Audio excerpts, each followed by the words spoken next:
जय श्री राधे कृष्णा दोस्तों। श्रीमद् भागवत पुराण, विष्णु पुराण और स्कंद पुराण में राधा रानी के बारे में वर्णन मिलता है। पुराणों के उल्लेख के अलावा भी दूसरे ग्रंथों में और समाज में प्रचलित मान्यता किंवदंतियों के आधार पर राधा जी के बारे में कई तरह के किस्से और कहानियों का पता चलता है। आज हम इस वीडियो में राधा जी के जीवन से संबंधित कुछ तथ्यों के बारे में जानेंगे। अगर आपको हमारा ये प्रयास पसंद आता है तो चैनल को लाइक और सब्सक्राइब कर दीजिए और कमेंट में एक छोटा सा राधे राधे जय श्री कृष्ण लिख दीजिए। दोस्तों, पद्म पुराण के अनुसार राधा जी वृषभानु नामक वैश्य गोप की पुत्री थी। उनकी माता का नाम कृति था। राधा का पहला नाम वृषभानु कुमारी था। बरसाना राधा के पिता वृषभानु का निवास स्थान था। बरसाने के अलावा राधा का अधिकतर समय वृंदावन में ही बीता। पहली बार राधा जी और श्री कृष्ण का मिलन कहाँ हुआ था? राधा जी ने जब कृष्ण को देखा तो वह बेसुध हो गई थी। कहते हैं पहली बार उन्होंने श्री कृष्ण को तब देखा था जब माता यशोदा ने श्री कृष्ण को ओखले से बांध दिया था।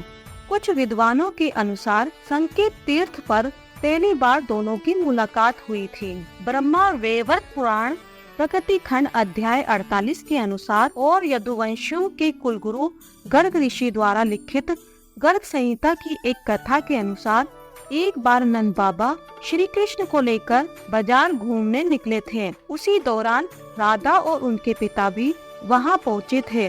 दोनों का वहां पहली बार मिलन हुआ था। उस दौरान दोनों की ही उम्र बहुत छोटी थी। उस स्थान को सांकेतिक तीर्थ स्थान कहते हैं। संकेत का शब्दार्थ है पूर्व निर्दिष्ट मिलने का स्थान। मान्यता है कि पिछले जन्म में ही दोनों ने यह तय कर लिया था कि हमें इस स्थान पर मिलना है।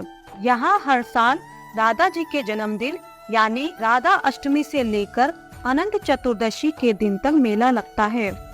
राधा जी का कृष्ण से विवाह। गर्ग संहिता के अनुसार एक जंगल में स्वयं ब्रह्मा जी ने राधा और कृष्ण का गंधर्व विवाह करवाया था। श्री कृष्ण के पिता उन्हें अक्सर पास के बंडेर ग्राम में ले जाया करते थे। वहाँ उनकी मुलाकात राधा जी से होती थी।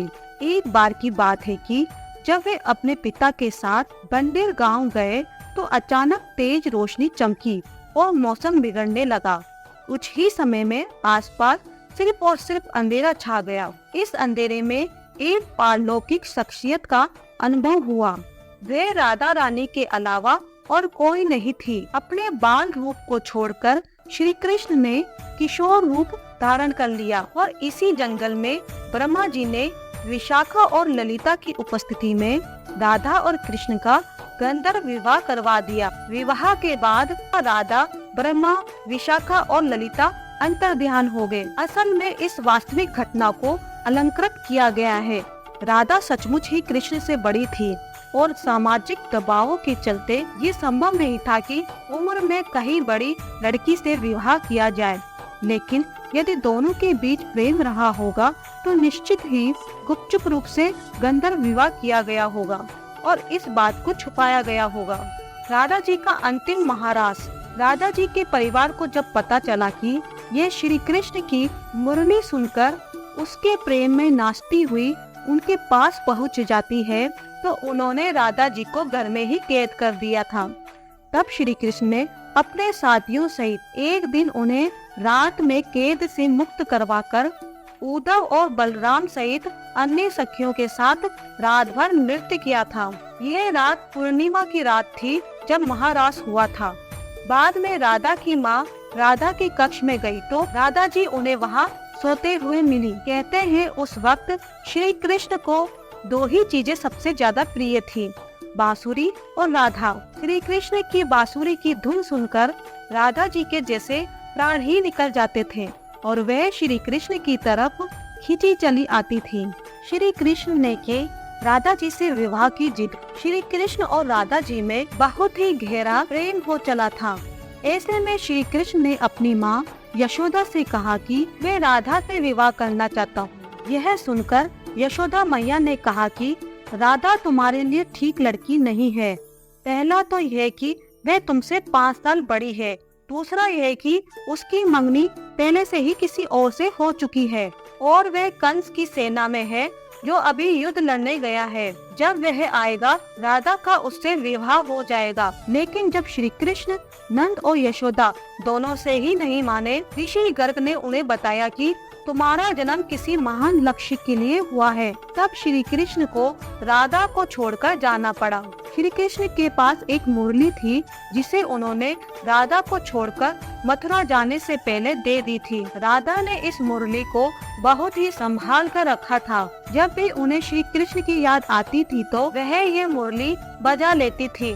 श्री कृष्ण उनकी याद में मोर पंख लगाते थे और वैजंती माला पहनते थे। श्री कृष्ण को मोर पंख तब मिला था जब वे राधा के उपवन में उनके साथ रास कर रहे थे। गोकुल वृंदावन है राधा जी का खास स्थान। कहना पहले गोकुल, फिर नंदगांव और बाद में वृंदावन रहने लगे थे। वृंदावन में ही राधा के परिवार के लोग भी रहने आ गए थे। बस वहीं पर जन्मा राधा और कृष्ण का प्रेम। विष्णु पुराण में वृंदावन में कृष्ण की लीलाओं का वर्णन मिलता है। मान्यता है कि यहीं पर श्री कृष्ण और राधा एक घाट पर युगल स्नान करते थे। यहीं पर श्री कृष्ण और गोपियाँ आंख मिचौनी का खेल खेलते थे। यहीं पर श्री कृष्ण और उनके सभी सखा और सखियां मिलकर रास लीला करते थे। कृष्ण की शरारतों के कारण उन्हें बांके बिहारी कहा जाता है। यहाँ पर यमुना घाट के प्रत्येक घाट में भगवान कृष्ण और राधा की कथा जुड़ी हुई है। राधा जी का विवाह। ब्रह्मा वैवर्त पुराण के प्रकृति खंड 2 के अध्याय 49 के श्लोक 49 और 40 के अनुसार राधा जब बड़ी हुई तो उनके माता पिता ने रायान नामक एक वेश्य के साथ उनका संबंध निश्चित कर दिया था। उस समय राधा घर में अपनी छाया को स्थापित करके खुद अंतर्ध्यान हो गई थी। उस छाया के साथ ही रायान का विवाह हुआ था।